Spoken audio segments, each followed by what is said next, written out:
This is Ayesha from Windsor. We are here at this beautiful property in South Windsor that was listed and sold by me and staged by this beautifully and incredibly talented stager, Rim Tong from Perfect Spaces here. And this video is for you if you are needing to sell your house and stage it yourself without having a realtor or a stager. And over to you, Rim. Thank you so much for coming, and thank you so much for giving us all your pro tips on staging a house. Oh, definitely. Thank you for having us. And I know the real estate market, we're gearing up for the spring market. We want everyone to be prepared. And the best way to do so is to have these informative sessions that we can provide, because we're here to help at the end of the day. Absolutely. And you are, I love your style, first off. Thank you. Tell you, it's like having Kim Kardashian's stylist, not in Calabasas, but in Windsor. Rim does the trick. I love her style. Well, thank you. Such an amazing word. And you know, I'm very privileged. Perfect Space is very lucky to have amazing clients like yourself who understands the market here in Windsor and is able to educate their clients so that they can get the best profit in their home. So Rim, I was thinking we will go through each space of this house. Let's start with the living room. Perfect. And let me ask you a couple of questions that I would want to know if I would want to stage a house myself to sell. Yes, most definitely. Sounds good? Yeah, of course. Let's go. Okay.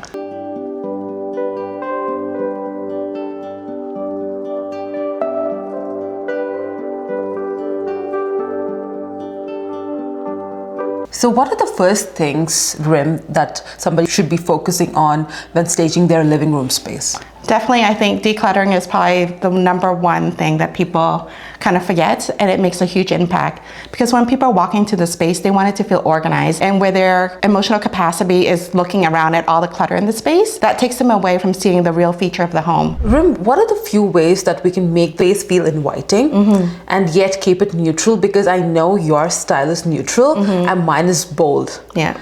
How would you make a mix of that, or how would you know which one is your style? Yeah.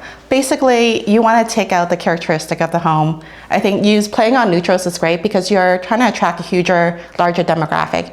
And even with playing with neutral, don't be shy, because you can always throw in bold accent colors, such as in your throw pillows, your blankets, even a rug can be, bold. What I like to do is work from the ground up. So the ground is usually the most active, and then I bring the color up so that your eyes kind of transition to the space. And wall colors, always a neutral color. I think that's the most effective because it gives you such a versatility into the canvas itself where you can change the style up. And fresh, bold colors, plants, natural light, those are things that really transform the space. Absolutely, makes it more lively. So I know people who are watching this are probably trying to list it by themselves, trying to save money. And if they are in that route, they are probably looking for ways to stage the house, but in a lower budget and make it more inexpensive. What do you suggest for that? I think the number one thing is, evaluate your walls. If your wall color is really good, maybe even just a magic eraser to go and clean all the scruff on the walls. If you feel like you have too much colors going on, it's too personalized, fresh coat of paint, honestly, is probably the cheapest, inexpensive way to transform a space.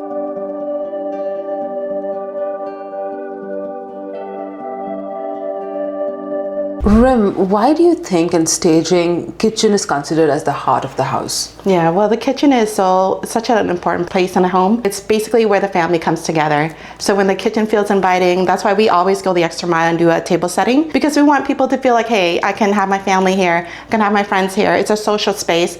It's really the heart of the home. So the table setting is the trick. Oh yeah, we gotta have our table setting. So Rim, this house, for example, it does not have a dining room per se. It has an eat-in kitchen. How would you, as an expert, explain to our viewers on how to make this more warm and inviting, but also a defined dining space? Yep. See, the home here is actually, the kitchen is very small, but we incorporate a dining space itself. And the cool thing is that you can have a dining table that expands. So here we have a table for 4, but we can actually fit 6 realistically. So it's understanding how to utilize the space. And by adding the mirror right above the table, reflects the space and makes it feel bigger.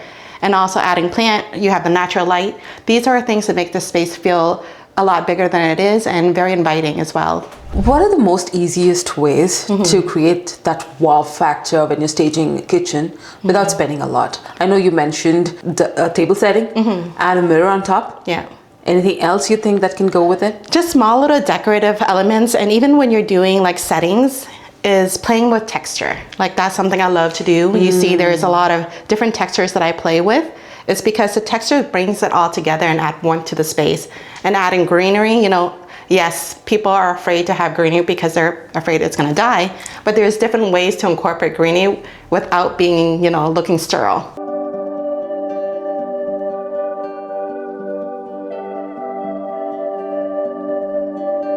I know as a realtor, when I get my buyers in a house to view, when they see a bathroom, they want that spa-like feel, especially women. And for homes that are a little challenged in the space side, what do you think would be the best way to give that spa-like appeal with staging? I think using serene colors, it's definitely, you know, beneficial. Declutter, very minimal in terms of design.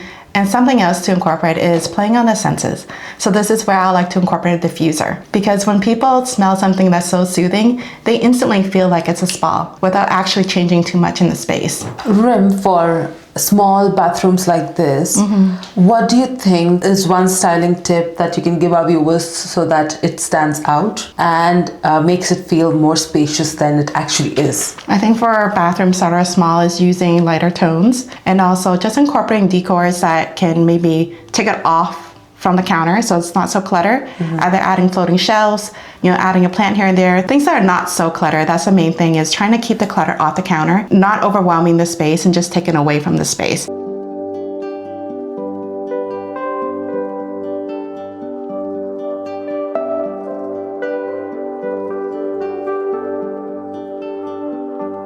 Rim, I have to tell you, I'm a big fan of the way you set things up in a bedroom. Like all the 3 bedrooms in this space, you have set it out so beautifully, but yet distinctively different. So what are the couple of essential things that you would give as tips to our viewers? I like playing with neutrals, of course. That's always, I think, perfect spaces style. But what I do is I'm not afraid of applying texture. As you can tell, there's varying textures here.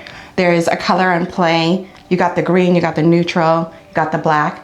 So all this kind of comes together and gives it a very warm look.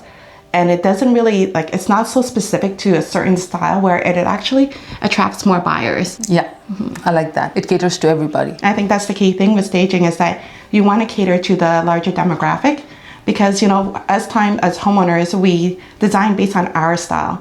But your style is so specific that it doesn't attract the larger buyers. So no red paint. No. Rim, I've always felt that there is a dichotomy about making a space, especially bedroom, feel relaxing. You look into it, you just get into a room and you want to just lie down in the bed, but also make it feel luxurious, like you are in a 5-star hotel or 7-star hotel. How do you get the right mix of it? I love an abundance of pillows and throws. You know? So for me, most beds has at least 3 to 4 throws. And that just makes the space look very inviting, because when people walk in, I want them to want to jump in the bed. You know, I want them to feel like, hey, this can be my bedroom, right? And then, of course, adding light. The perfect ambiance really does create the space. So it's all about the lights and the throws and the pillows and the textures. It's a pure designer dream. Rim, what are the couple of things that we can do to increase curb appeal even before people can step into the house? That's a great question. And curb appeal is what attracts buyers when they're driving by. So make sure your lawn is mowed. Make sure, you know, leaves are cleaned. Everything in terms of your landscape is upkept and looks good. And most importantly, if you can, add a planter, add a wreath. Those are very simple things that you can do to a space that's going to attract people. And another thing to note is, you know, maybe your front door can use a fresh paint. So those are little key tricks that you wanna do. It doesn't cost much, but it will bring in buyers. What are the biggest mistakes that anybody can avoid while staging their home? Just give us 2 top ones. I think it's, first of all, not putting the time into purging and decluttering is number 1, you know, and upkeeping that as well. Number 2 would be getting a realtor. To be honest, like, I know that sometimes people are shy away from that because they don't want to deal with the hassle and the legalities and the paperwork. But when you're dealing with a professional who have your best interest, that's probably number 1. And first of all, the realtor will make sure that your space is top notch and that your property will be, you know, will be presented in the best way so that you can get the bang from your buck. And if you want to know more on how to get in touch with either Rim or me, all the details are in the description box below. And I hope you get a lot of tips today from this video, and all the best in setting your home. Yes, let's go.